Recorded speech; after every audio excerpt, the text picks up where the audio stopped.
नमस्कार दोस्तों आज हम लोग इस सवाल को हल करेंगे। ये सवाल ऊंचाई और दूरी क्लास 10th का है। इस तरह के सवाल बोर्ड एग्जाम में अक्सर पूछे जाते हैं। तो चलिए एक बार सवाल पढ़ लेते हैं, उसके बाद इसको हल करते हैं। बहुत ही आसान सवाल है। तो यहाँ पर लिखा हुआ है, क्षैतिज तल पर स्थित एक मीनार की परछाई सूर्य का उन्नयन कोण 60 अंश से बदलकर 30 अंश होने पर 40 मीटर बढ़ जाती है।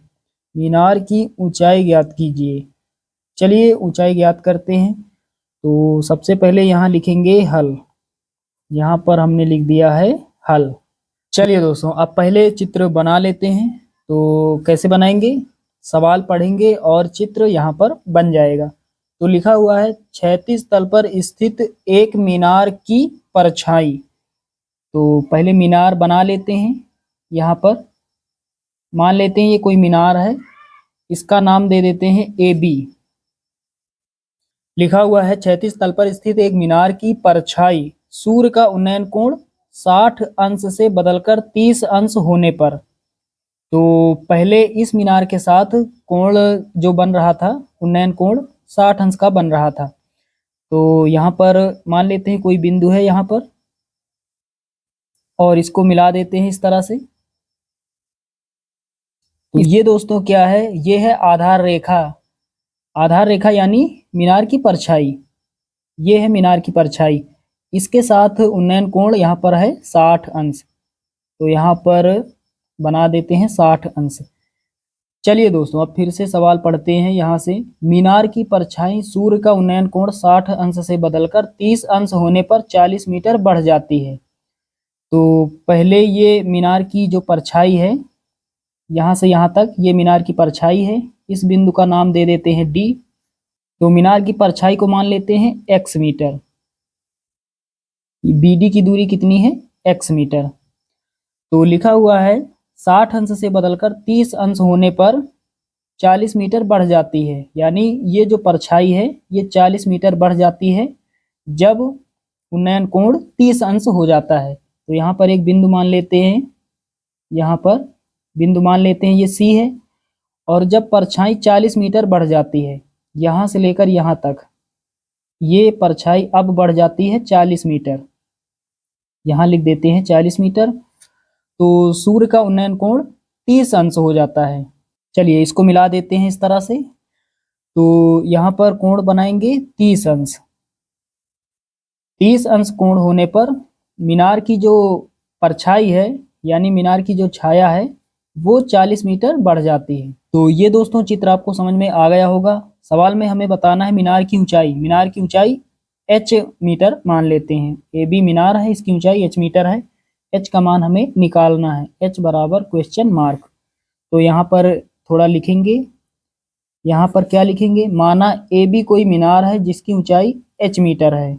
चलिए यहाँ पर हमने क्या लिखा? माना ए बी कोई मीनार है जिसकी ऊंचाई h मीटर है। तो यहाँ तक आप सभी लोग समझ पा रहे हैं।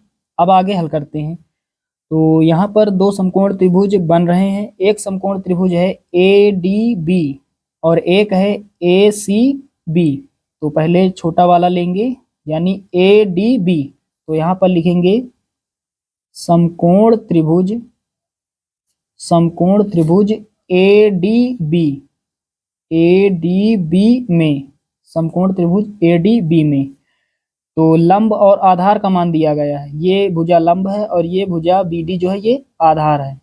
लंब और आधार किस त्रिकोणमिति अनुपात में होता है? तो tan में होता है लंब और आधार। तो यहाँ पर लिखेंगे tan, और थीटा कोण कितना दिया गया है? 60 अंश। तो tan 60 अंश बराबर tan थीटा बराबर क्या होता है? लंब AB का मान कितना है? h, और आधार BD का मान कितना है? x। तो h बटे x हो जाएगा। आगे हल करते हैं। tan 60 का मान कितना होता है? √3 बराबर h बटे x। चलिए तिर्यक गुणा करते हैं। यहाँ पर x का गुणा √3 से होगा तो x √3 हो जाएगा बराबर h। तो x बराबर कितना हो जाएगा? √3 इधर गुणा कर रहा है, इधर भाग करेगा। √3 इधर बटे में हो जाएगा। x बराबर h बटे √3।